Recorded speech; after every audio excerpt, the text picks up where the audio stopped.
वक्त के सैयदुत ताइफा का मैंने सुना है तू लोगों के महबूबाओं की तस्वीरें खूबहू खींच कर देता है, मैं चाहता हूं मेरे भी महबूब की तस्वीर खींचो। वाह वाह। तो उसने कहा बताओ, कलम लिया बैठा, बताइए आपके महबूब का हुलिया क्या है। जुनैद बगदादी कहने लगे, मेरा महबूब कायनात का सबसे हसीन चेहरा रखने वाला, जिसकी भवें ऐसी थी, जिसके गाल ऐसे थे, जिसकी पेशानी ऐसी थी, जिसके हाथ ऐसे, जिसके पैर ऐसे। उस मुसव्विर ने पूछा बताओ नाम क्या है। जुनैद बगदादी ने कहा मुहम्मदुर रसूलुल्लाह। उस मुसव्विर ने कहा रुको जरा, ये तस्वीर तो ऑलरेडी मेरे पास बनी बनाई रखी है। जुनैद बगदादी ने कहा ये कैसे, लोगों की ऑर्डर पर तू तस्वीर बनाता है, मेरे महबूब की तस्वीर पहले से कैसे रखी है। उस मुसव्विर ने कहा बात दरअसल ये है, आप जिससे मोहब्बत करते मैं भी उससे मोहब्बत करता हूँ, हम दोनों का महबूब एक है, इसलिए तस्वीर पहले से बनी रखी है। जुनैद बगदादी ने कहा अच्छा लाओ तो जरा हमारे महबूब की तस्वीर देख तो ले। वो मुसव्विर अंदर गया और कुरान पाक ला करके जुनैद बगदादी के सामने रखा और कहा जुनैद क्या ये मेरे नबी की तस्वीर नहीं है। आंखें देखना हो तो पढ़ो, मा ज़ाग़ल बसर हुआ मा तग़ा, चेहरा देखना हो तो पढ़ो वद्दुहा वल्लैलि इज़ा सजा, हाथ देखना हो तो पढ़ो वमा रमैत इज़ रमैत वलाकिन्नल्लाह रमा, अगर कदम देखना हो तो पढ़ो ला उक़सिमु बिहाज़ल बलद व अंत हिल्लुम बिहाज़ल बलद, अगर सीना देखना हो तो पढ़ो अलम नशरह लका सदरक व वदअना अन्का विज़रक, अगर इस नबी की गुफ्तार देखना हो पढ़ो वमा यंतिकु अनिल हवा इन हुवा इल्ला वह्यु यूहा, इस महबूब की अताएं देखना हो तो पढ़ो इन्ना आतैना कल कौसर। बड़ी बड़ी कंपनियां आज पूछती हैं कि इसके पास पर्सनालिटी डेवलपमेंट है या नहीं। ये क्या है पर्सनालिटी डेवलपमेंट। कुछ बड़े बड़े शहरों के नौजवान हमारे पास आए थे, कहा हम कोर्स कर रहे हैं। कहा मैंने पूछा इसमें होता क्या है। कहा इसमें सिखाया जाता है बैठना कैसा है, लोगों से मिलना कैसे है, खाने के लिए बैठे तो चम्मच कहाँ रखना है, बर्तन कहाँ रखना है, लोगों से हैंडशेक कैसे करना है, ये सारी चीजें सिखाई जाती हैं। मैं नौजवानों से पूछा कि अच्छा कितने महीने का, कहीं 6 महीने का, कहीं साल भर का।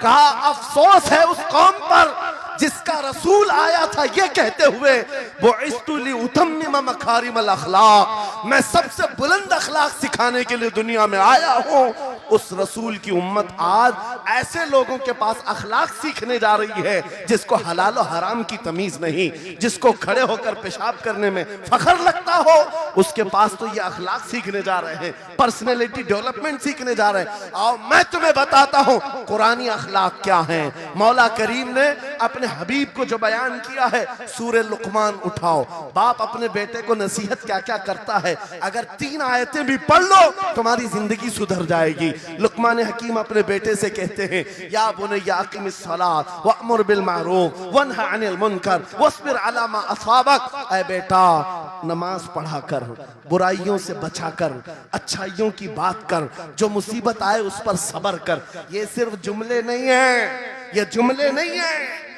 लुकमान हकीम ने अपने बेटे को जो डराया था, कुरान कहता है या बुनय्या इन्नहा इन तकु मिस्काल हब्बतिन मिन खरदलिन फतकुन फी सखरतिन औ फी समाई औ फिल अर्दी याति बिहा अल्लाह। आज हर बाप को चाहिए कि ये नसीहत अपने बेटे को करे। क्या बात, हर बाप अपने बच्चे को ये बात बताए, सुनो क्या।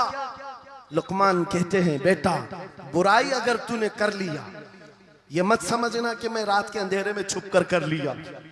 आज तुम्हारे हाथ में मोबाइल गुनाहों का अड्डा बन करके आया है।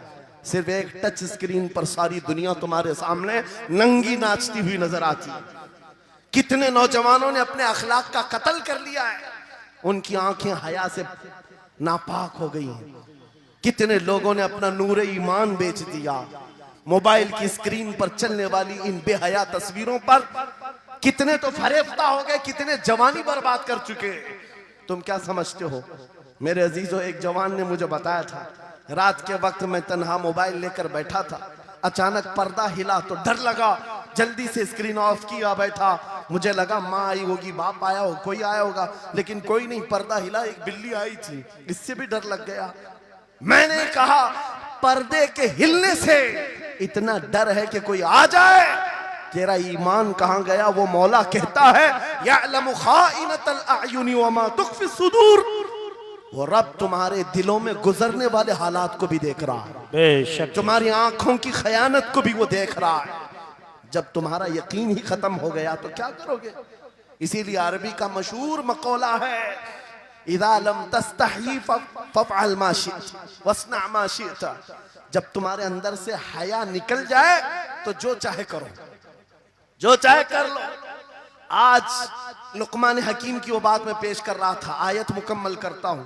बाप अपने बेटे से कहता है, अगर बुराई कर लिया तूने, अगर बेहयाई हो गई, ये मत समझ के बहुत छुप करके किया। आज से 4000 साल पहले लुकमान हकीम कह रहे हैं अपने बेटे से, अगर बुराई तो आसमानों में जाकर करेगा, या पहाड़ के अंदर घुस कर करे, या जमीन के अंदर जाकर करे, कहीं पर भी कर ले। जबकि ये तीनों चीजें उनके जमाने में नहीं थी, न पहाड़ों के अंदर जाकर के करने का तसव्वुर, न जमीनों के अंदर जाने का, न आसमानों में उड़ने का तसव्वुर। ये सब आज के दौर में मुमकिन है। और लुकमान हकीम कहते हैं, अगर तू इन सब जगहों पर जाकर कहीं पर भी करेगा, याती बिहल्लाह, अल्लाह वो तेरे सामने लेके आएगा। बेशक फमन यअमल मिस्काल ज़र्रतिन खैरन यरा वमन यअमल मिस्काल ज़र्रतिन शर्रन यरा। तुम अगर राई के दाने के बराबर भी नेकी करो, अल्लाह वो तुम्हें दिखाएगा। राई के दाने के बराबर भी बुराई करो, अल्लाह तुम्हें दिखाएगा। अखलाक सीखने के लिए दूसरी जगह जाते हो, अगर ये फार्मूला किसी को याद हो जाए, मैं कहता हूं सारे सीसीटीवी कैमरे बंद हो जाए। इस बंदे को कोई बहका नहीं सकता, जिसके दिल में सिर्फ इतना ख्याल है कि मेरा मौला मुझे देख रहा है, बेशक बेशक मेरा रब मुझे देख रहा है। उसकी निगरानी के लिए किसी कैमरे की जरूरत नहीं, किसी सीसीटीवी की जरूरत नहीं। अजीजा ने गिरामी वक़ार, बच्चों के दिलों में अखलाक बाद में आएंगे, अल्लाह का खौफ उनके दिल में डालो। अल्लाह देख रहा है, एक दिन तुम्हें हाजिर होना है, सब लाया जाएगा, सब लाया जाएगा। जो कुछ किया था, जो कुछ कहा था, सब लाया जाएगा। लुकमान हकीम ने अपने बेटे को अखलाक सिखाया। क्या सिखाया? वक़्सिद फी मशीका वग़दुद मिन सौतिका इन अनकरल अस्वाति लसौतुल हमीर। चलना हो तो मियाना अंदाज में चलो, ऐसे नहीं कि अकड़ कर चलना है या झुक कर चलना है। एतदाल के साथ चलो और आवाज को नरम रखा करो। बेशक कुरान कहता है सबसे बुरी आवाज गधे की आवाज है। लोग आज चिल्लाते हैं, एक दूसरे को ठट्टे मारते रहते हैं। ये महफिलों के आदाब भी नहीं, ना ही तुम्हारे अखलाक हैं। इसीलिए शेख सादी ने फरमाया है, तामर्द सुखन न गुफ्ता बाशद ऐबो हुनरश न हुफ्ता बाशद। जब तक आदमी बात नहीं करता, उसकी अच्छाइयां भी मालूम नहीं होती, उसकी बुराइयां भी नहीं मालूम होती। बेशक जब बात करता है तो पता चल जाता है इसके अखलाक कैसे हैं। बात करता है तो समझ में आ जाता है कौन सी कैटेगरी का है। इसलिए अपनी जुबान को ऐसी रखो कि दुनिया तुम्हें आला नस्ल का समझ सके। बात करो तो तमीज के साथ, चीख पुकार करना, एक दूसरे को इस तरह से बात करना नौजवानों में आज आम हो गया। कुरान कहता है अपनी आवाजों को पस्त करो। एक और बात रब फरमाता है, वला तुसइर खद्दक लिन्नास, लोगों को से मुंह मोड़ करके बात मत करना। सामने तुम्हारे कोई खड़ा है और तुम इधर घूम करके बात कर रहे हो। ये आज फैशन हो गया है, पीछे पलट करके बात करना, इधर देख करके उसको बात करना। लोग ये समझते हैं फैशन है। मेरा मौला फरमा रहा है ये अखलाक से गिरी हुई हालत है। जब बात करो तो आमने सामने, लोगों से मुंह टेढ़ा करके बात ना करना। ये अखलाक कौन सिखा रहा है? ये कुरान अजीम है। तुम पर्सनालिटी डेवलपमेंट सीखने की बात कर रहे हो, तालीमात इस्लाम को छोड़कर क्या पर्सनालिटी डेवलपमेंट हासिल कर पाओ? तुम्हारे पास सब कुछ है लेकिन सीखना नहीं चाहते। आज तक नौजवानों में से मुझे कोई मिला नहीं इस तरह से कि लोग आते हैं, मुफ्ती साहब बीवी को 2 तलाक दे दिया, 3 तलाक दे दिया, अब क्या करना है, इद्दत कैसे गुजारना है? या ज्यादा से ज्यादा दारुल इफ्ता में आते हैं, मुफ्तियान इकराम होंगे, झगड़े के मसाइल लेकर के आते हैं, बाप मर गए, इसको कितना मिलना है, इसको कितना मिलना है। अरे जिंदगी गुजर गई, कभी आ करके ये क्यों नहीं पूछा मेरे घर में मंगनी हो रही है, शादी हो रही, ये बताएं मेरे मुस्तफा ने कैसे शादी की? क्या बात है, क्या बात, बेशक। ये क्यों नहीं पूछा? मैं बीमार हो गया हूं, मुझे बताएं रसूलुल्लाह ने बीमारी के आलम में क्या कहने का हुक्म दिया? क्या बात, अगर तलब हो मेरे नबी के पीछे चलने की तो बंदा ढूंढ ढूंढ कर चलेगा, बेशक ढूंढ ढूंढ कर चलेगा। बेशक। हजरत इमाम अबू यूसुफ के बारे में और बाद में इमाम अहमद बिन हम्बल के बारे में कहा कि आपने कलिंगड़ खाने का बहुत शौक था। तरबूज, आप तरबूज कहते हैं? हाँ, हमारे यहाँ मुंबई में इसको कलिंगड़ कहते हैं। और उन्होंने ये कहा कि ये सुन्नत भी है। मुझे रिवायत मिली है कि हुजूर ने भी खाया लेकिन जिंदगी भर खाए नहीं। मुरीदीन ने पूछा कि हुजूर जब सुन्नत भी है और आपको शौक भी है, खाते क्यों नहीं? कहते हैं अब तक मैं वो तरीका ढूंढ रहा हूं कि मेरे नबी ने कितने टुकड़े करके खाए। अल्लाह अकबर, अल्लाह अकबर, वाह वाह। मुझे वो तरीका चाहिए। हुजूर के पीछे चलने वाला ढूंढ ढूंढ करके अमल करता है। और आज हमने जिंदगियां ऐसी बनाई हुई हैं कि लगता है दारुल इफ्ता, मुफ्ती और उलमा सिर्फ तलाक के लिए हैं, ये इद्दत के मसले पूछने के लिए, विरासत के मसले पूछने के लिए। अरे हमें भी काम दो, हम ढूंढ ढूंढ कर तुम्हें बताएं मेरे नबी चलते कैसे थे, मेरे नबी बात कैसे करते थे, लोगों से मुसाफा कैसे करते थे, लोगों के सामने आते तो कपड़े कैसे पहनते थे, मेरे नबी की नमाजें कैसी थी, हुजूर जब दस्तरखान पर बैठते कहां से शुरू करते कहां से खत्म करते। इस काम पर भी तो उलमा को लगाया करते ताकि तुम्हें पता चलता मुझे कहीं और से अखलाक सीखने की जरूरत नहीं, दुनिया के सारे अखलाक मेरे नबी के कदमों में मौजूद है। नारे तकबीर, नारे रिसालत, फैज़ाने खानकाए बरकत, फैज़ाने खानकाए बरकत, शेरे रज़ा, शेरे रज़ा, फैज़ाने शेखुल मशाइख, नारे तकबीर, नारे रिसालत, वाह वाह। दर्स कुरान को अगर हमने न भुलाया होता, ये जमाने ने जमाना न दिखाया होता। इको बंद कर दो, इको। कुरान पाक के सिलसिले में मुझे बयान करने का हुक्म दिया गया, बस मैं वही बातें कर रहा हूं। मैं आपको अपने मौजू से जो मुताल्लिक है वो बातें अर्ज करता हूं। कुरान क्या तमीज सिखाता है। आज घर घर के अंदर जो एक बहुत बड़ी बला आई हुई है, हर तीसरा चौथा घर ये शिकायत लेकर के आता है बेटा हाथ से निकल गया, बेटी हाथ से निकल गई। माँ बाप इस बात के लिए रोज परेशान है, बेटा हाथ में नहीं आता, बेटी हाथ में नहीं आती। जहां ये जवान हुए 10वीं पास किया, ये मुंह दिखाते हैं हमको, आंख फिराते हैं हमको। फरमा बरदार बच्चों की कमी बहुत कम हो गई। गलती इन बच्चों की नहीं, उन माँ बाप की भी है। तुमने इनकी तरबियत तो खिलौनों से की है। इनकी तरबियत में तो तुम चाहते थे कि हर संडे इनको पिकनिक पर ले जाएं, बच्चा खुश हो जाएगा, इनको घुमाएंगे फिराएंगे, जो बच्चा मांगेगा सब ला कर देंगे। अरे ये 14 साल का नहीं हुआ, हाथ में मोबाइल भी पकड़ा दिया, सब कुछ कर दिया बच्चे के लिए। और अब बाप ये सोचता है ये 16 साल का हो जाए तो मेरी बात मानना चाहिए। एक बात याद रखो, जमीन में अदरक बो करके गन्ना आने की उम्मीद मत रखना। बेशक बेशक, जो बोते हो वही फसल आती है। मेरे नबी ने फरमाया अल्लिमु औलादकुम सलासा खिसालिन हुब्ब नबीकुम व हुब्ब अहली बैतिही व तिलावतल कुरानिल करीम। मेरे आका की हदीस है, हुजूर फरमाते हैं अपनी औलाद को सबसे पहले 3 बातें सिखाओ। 3 बातें सिखाओ। क्या है? नंबर 1 अपने नबी की मोहब्बत सिखाओ। बेशक, सुभान अल्लाह। क्या होगा इससे? तुम जिस बात के लिए आज परेशान हो ना, 16 साल के बाद मेरा बच्चा मेरा फरमाबरदार बने, याद रखो तुम अगर इस बच्चे को नबी की मोहब्बत डालो, 16 साल नहीं तुम्हारा बेटा 60 साल का होगा, तब भी सर झुकाकर तुम्हारे साथ खड़ा रहे। क्या बात, बेशक बेशक। तुम उसके दिल में अल्लाह रसूल की मोहब्बत डालो, अल्लाह तुम्हारी मोहब्बत उसके दिल में डाले। बेशक बेशक, ये रिटर्न दिया जाता है। नंबर 1 अपने नबी की मोहब्बत, नंबर 2 रसूल पाक के अहले बैत की मोहब्बत। मेरे आका फरमाते हैं बच्चों को सिखाओ। तीसरी चीज कुरान की तिलावत। ये 3 चीजें सिखाओ सबसे पहले बच्चों को। लेकिन इन 3 चीजों से तो हम बच्चों को छोड़ ही चुके। सबसे पहली चीज जो सिखानी थी वो अपने नबी की मोहब्बत।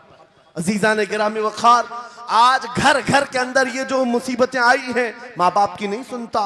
माँ बाप अगर जवान लोग अभी शादी कर रहे हैं तो अभी से तय कर लो, बच्चा होगा, ये ख्वाब नहीं देखेंगे पहले इसको क्या बनाना है। तुम अगर अल्लाह उसके रसूल की मोहब्बत डालने की ख्वाब लेकर उस बच्चे की तरबियत करो, इंशाल्लाह वो डॉक्टर भी बनेगा, इंजीनियर भी बनेगा, प्रोफेसर भी बनेगा, लेकिन साथ में आशिक रसूल भी बनेगा। सुभान अल्लाह, सुभान। और जहां ये दौलत लेकर के खड़ा होगा, इश्क़ रसूल की दौलत लेकर खड़ा होगा, और प्रोफेसर भी हो जाए, डॉक्टर भी हो जाए, कुछ भी हो जाए, देखो मशाइख मारहरा को, क्या जिनके वालिदैन ने उनकी तरबियत की, उनको दुनियावी उलूम का माहिर तो बनाया है, क्या बात। लेकिन आज तक आपने देखा कॉलेज में पढ़ाने वाला प्रोफेसर लाखों मुरीदीन की दस्तगीरी भी कर रहा हो बेशक। और उनकी शरीयत और तरीकत को बयान भी करता हो। बेशक। नारे तकबीर, नारे रिसालत, फैज़ाने हसनुल उलमा, फैज़ाने हसनुल उलमा, तालीम नारे इस्लाम तकबीर। कॉन्फ्रेंस के लिए, वाह वाह वाह। तालीमात इस्लाम के लिए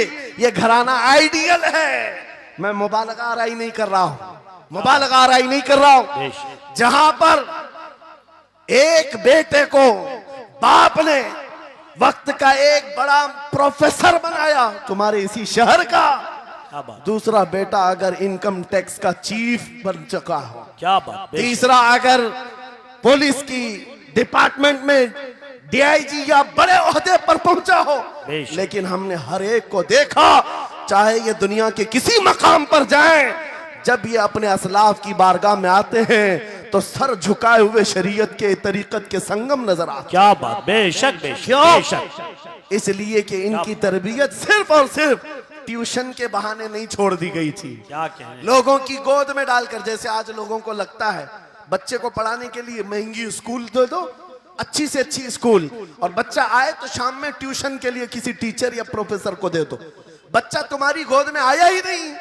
संडे संडे तो बाप से बच्चे की मुलाकात होती है, और वो भी पिकनिक के नाम पे होती है। क्या कहने। ये हालात जब बच्चों के साथ तरबियत के होंगे तो ये बच्चे जिनसे तरबियत हासिल किए हैं उनके नक्शे कदम पर चलेंगे।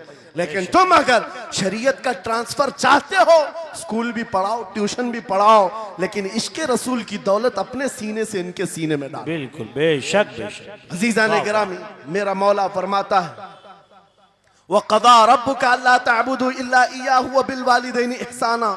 माँ बाप के साथ भलाई का हुक्म मेरा मौला फरमाता है। रब ने तुम्हारे फैसला किया है अल्लाह के सिवा किसी की इबादत ना करो, वालिदैन के साथ अच्छा सलूक करो। और कैसा सलूक? वला तकुल्लहुमा उफ़्फ़िन वला तनहरहुमा, उनको उफ तक ना कहो, उनको झिड़क कर बात ना करो। नौजवानों याद रखो, जिस दिन तुमने अपनी माँ या अपनी बाप को उल्टा जवाब देना शुरू किया, उस दिन से तुम पर रिज्क के दरवाजे बंद हो जाते हैं, बरकत के दरवाजे बंद हो जाते हैं। और ये तो बड़ी बात है, हजरत मौलाना रोम फरमाते हैं, माँ या बाप बच्चे को बात करने में जिस दिन डरने लग जाए, पता नहीं मेरा बेटा क्या समझेगा बोलूं, जिस दिन वो तुमसे बात करने में डरने लग जाए, समझ लो दुनिया का सबसे बुरा दिन तुम्हारा शुरू हो चुका है, शुरू हो चुका है। होना तो ये चाहिए कि तुम्हारी जवानी नहीं, तुम्हारी उम्र बीतने को आ गई, अगर माँ बाप को अल्लाह ने सलामत रखा, चाहे वो बूढ़े बिस्तर मर्ज पर हो, उस वक्त भी अदब के बाजू फैलाए हुए हो, अदब के बाजू। आपको पता है सहाबा इकराम बैठे, मेरे आका सल्लल्लाहु अलैहि वसल्लम, एक खातून आई, रसूल खड़े हो गए, अपनी चादर बिछाया, उस खातून को बिठाया। सहाबा कहते हैं हमने एक खातून को, आई हुई खातून को इतना अदब करते हुए रसूलुल्लाह को पहली बार देख रहे थे। वो खातून आई, बैठी, मुस्कुराई, बातें की और चली गई। सहाबा ने पूछा या रसूलल्लाह, इस खातून का अदब क्या है? मेरे आका फरमाते हैं ये मेरी दाई, मेरी दूध पिलाने वाली माँ हलीमा सादिया। क्या बात, वाह वाह। पैदा हुए नहीं, दूध पिलाई हुई माँ का यह अदब मेरे नबी ने सिखाया। ये अखलाक कुरान के हैं मेरे अजीजों, कुरान के हैं। याद रखो नौजवानों, इन बूढ़े माँ बाप को आज जितने लोगों ने तरसाया है और उन्हें घुट घुट कर जीने पर मजबूर किया है, वो आज की रात तौबा करके जाएं, तौबा करके जाएं, मुसाफा करें, उनके हाथ चूमें। ये तुमसे क्या तमन्ना रखते हैं? बस इतनी कि तुम अपने पैरों पे खड़े हो जाओ, ढंग का कमाना सीख जाओ।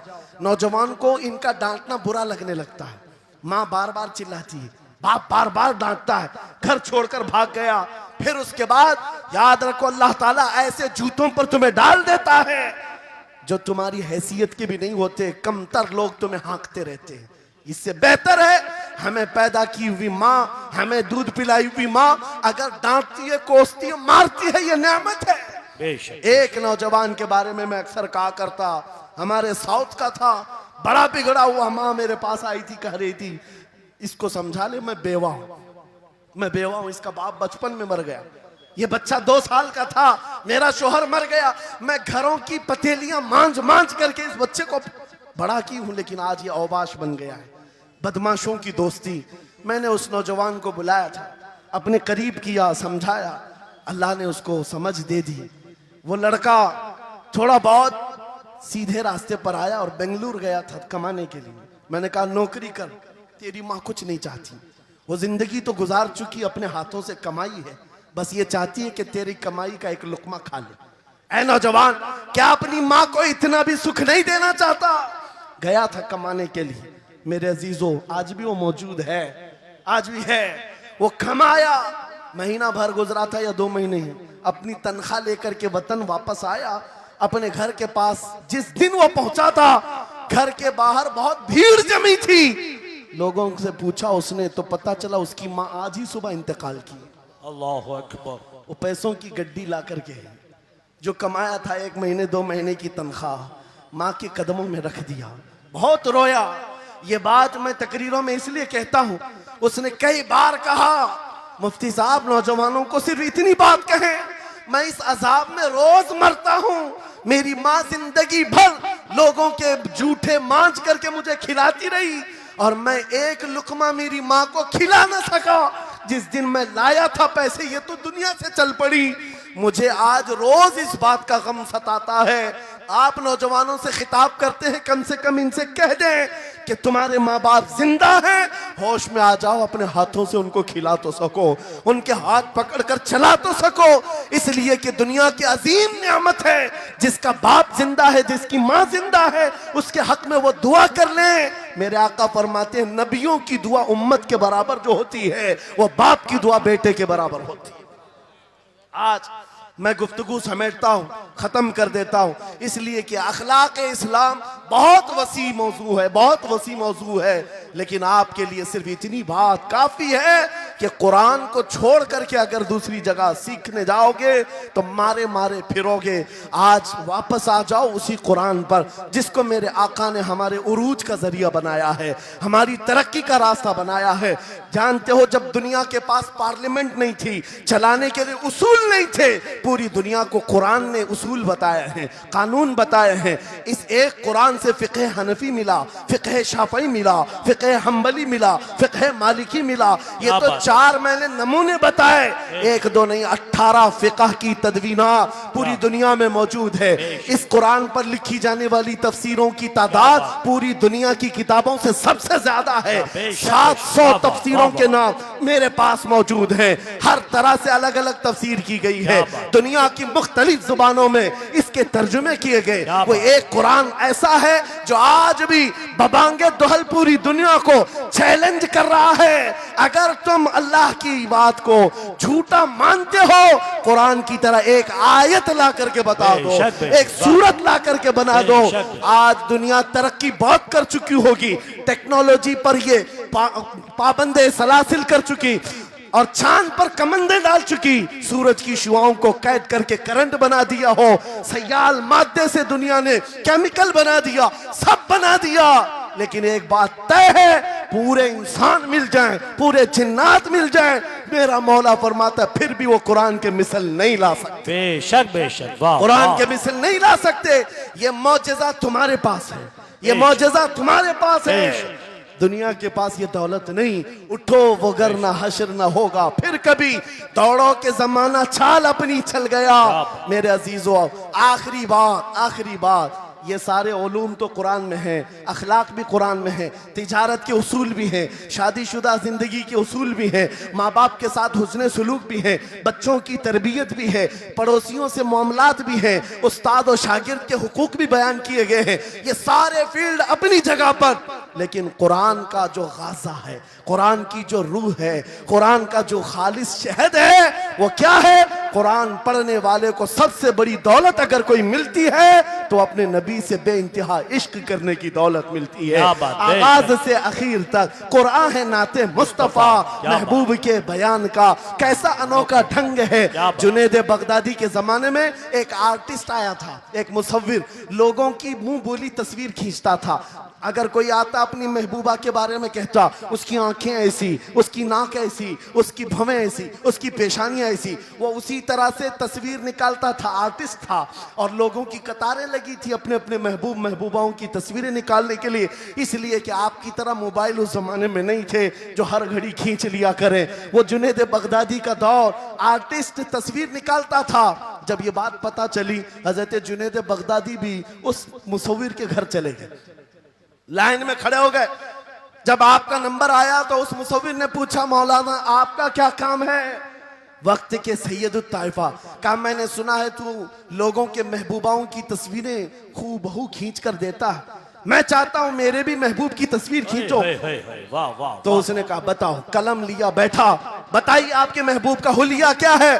जुनैद बगदादी कहने लगे, मेरा महबूब कायनात का सबसे हसीन चेहरा रखने वाला, जिसकी भवें ऐसी थी, जिसके गाल ऐसे थे, जिसकी पेशानी ऐसी थी, जिसके हाथ ऐसे, जिसके पैर ऐसे। उस मुसव्विर ने पूछा बताओ नाम क्या है? जुनैद बगदादी ने कहा मोहम्मदुर रसूलुल्लाह। उस मुसव्विर ने कहा रुको जरा, ये तस्वीर तो ऑलरेडी मेरे पास बनी बनाई रखी है। जुनैद बगदादी ने कहा ये कैसे? लोगों की ऑर्डर पर तू तस्वीर बनाता है, मेरे महबूब की तस्वीर पहले से कैसे रखी है? उस मुसव्विर ने कहा बात दरअसल ये है, आप जिससे मोहब्बत करते हैं मैं भी उससे मोहब्बत करता हूं, हम दोनों का महबूब एक है, इसलिए तस्वीर पहले से बनी रखी है। जुनैद बगदादी ने कहा अच्छा लाओ तो जरा हमारे महबूब की तस्वीर देख तो ले। वो मुसव्विर अंदर गया और कुरान पाक ला करके जुनैद बगदादी के सामने रखा और कहा ऐ जुनैद, क्या ये मेरे नबी की तस्वीर नहीं है? आंखें देखना हो तो पढ़ो, मा ज़ागल बसर हुआ मा तगा, चेहरा देखना हो तो पढ़ो,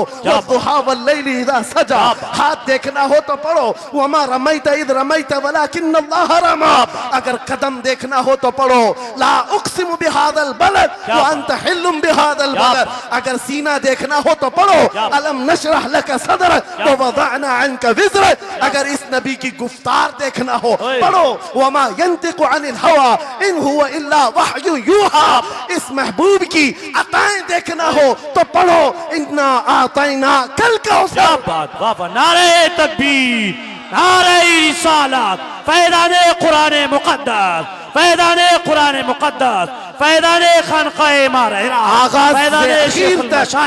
आगाज से आखिर तक कुरान है नाते मुस्तफ़ा, महबूब के बयान का कैसा अनोखा ढंग है। ये तालीमात इस्लाम कॉन्फ्रेंस है, कुरान की तालीमात से ये बात मुझे कहना जरूरी था। कुरान सिर्फ अखलाक की तालीम नहीं, सिर्फ मुआशियात की तालीम नहीं, बल्कि कुरान इश्क रसूल की तालीम देता है और हुब्बे रसूल सिखाता है। इसलिए हम उसी हुब्बे रसूल के साथ इस जलसे का इख्तिताम करते हैं। उस कुरान की तालीम ऐरे गैरे से भी नहीं हासिल करना, बुझे हुए दिल से भी नहीं लेना, अंधे लोगों से भी मत पढ़ना जो कुरान तो पढ़ा देंगे कुल हु अल्लाहु अहद, लेकिन बाद में ये नहीं बताएंगे किस पर उतरा था। कुरान अगर पढ़ना है तो कंजुल ईमान से पढ़ा करो, जहां बरेली का इमाम ये भी बताएगा कुरान पढ़ने वाला अपने नबी को ये नहीं कहेगा मेरा नबी मेरे जैसा था या उसका इल्म ऐसा था वैसा था, बल्कि बरेली का इमाम बताएगा कुरान पढ़ने वाला अपने नबी को यूं कहेगा सरवर कहूं के मालिक मौला कहूं तुझे, बागे खलील का गुले ज़ैबा कहूं तुझे, तेरे तो वस्फ़ ऐब तनाही से हैं बरी, हैरान हूं मेरे शाह मैं क्या क्या कहूं तुझे। लेकिन रज़ा ने खत्म सुखन इस पे कर दिया, खालिक का बंदा खल्क का आका कहूं।